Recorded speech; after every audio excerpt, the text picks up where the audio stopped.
ஆயுள் தண்டனை கைதியை வீட்டு வேலைக்கு பயன்படுத்தியதாக எழுந்த புகாரில் வேலூர் மத்திய சிறையில் சிபிசிஐடி போலீசார் விசாரணை நடத்தி வருகின்றனர். இதை அண்மை செய்தியாக பார்த்து கொண்டிருக்கிறோம். இது பற்றிய மேலும் விவரங்களை வழங்குவதற்காக எமது செய்தியாளர் பிரபாகரன் இணைப்பில் இருக்கிறார். பிரபாகரன், வணக்கம். இது பற்றிய முழு விவரங்களை பதிவு பண்ணுங்க.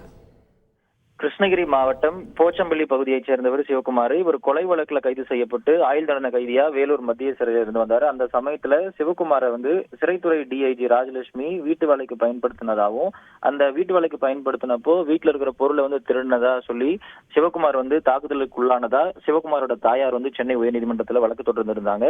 இந்த வழக்கினை தொடர்ந்து சிவகுமார் சேலம் மத்திய சிறைக்கு மாற்றப்பட்டிருந்த நிலையில இந்த விவகாரம் தொடர்பா முழுசா விசாரணை நடத்தி அறிக்கை சமர்ப்பிக்கணும்னு சிபிசிஐடி போலீசாருக்கு உத்தரவிட்டிருந்தாங்க. அந்த உத்தரவை தொடர்ந்து சிறைத்துறை டிஐஜி ராஜலட்சுமி உள்ளிட்ட 14 பேர் மீது சிபிசிஐடி போலீசார் வழக்கு பதிவு செய்திருந்தாங்க. இந்த நிலையில நேற்றைய தினம் சேலம் மத்திய சிறையில் இருக்கக்கூடிய சிவகுமார் கிட்ட போலீசார் விசாரணை நடத்திருந்தாங்க. விசாரணை தொடர்ச்சியா, அதாவது சிவகுமார் கிட்ட நடத்தப்பட்ட விசாரணையின் தொடர்பா கேமரா மூலமா பதிவு செய்திருக்கிறாங்க. தொடர்ச்சியா இன்றைய தினம் வேலூர் மத்திய சிறையில் இருக்கக்கூடிய சிறைத்துறை டிஐஜி ராஜலட்சுமி, எஸ்பி அப்துல் ரஹ்மான் உள்ளிட்ட 14 பேர்கிட்ட விசாரணை நடத்துறதுக்காக சென்னை மற்றும் வேலூர் சிபிசிஐடி போலீசார் வருகை தந்திருக்கிறாங்க.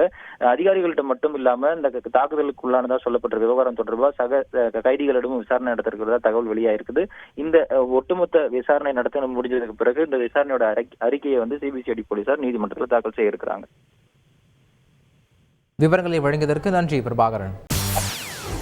செய்திகளை உடனுக்குடன் தெரிந்து கொள்ள உடனே சப்ஸ்கிரைப் பண்ணுங்க.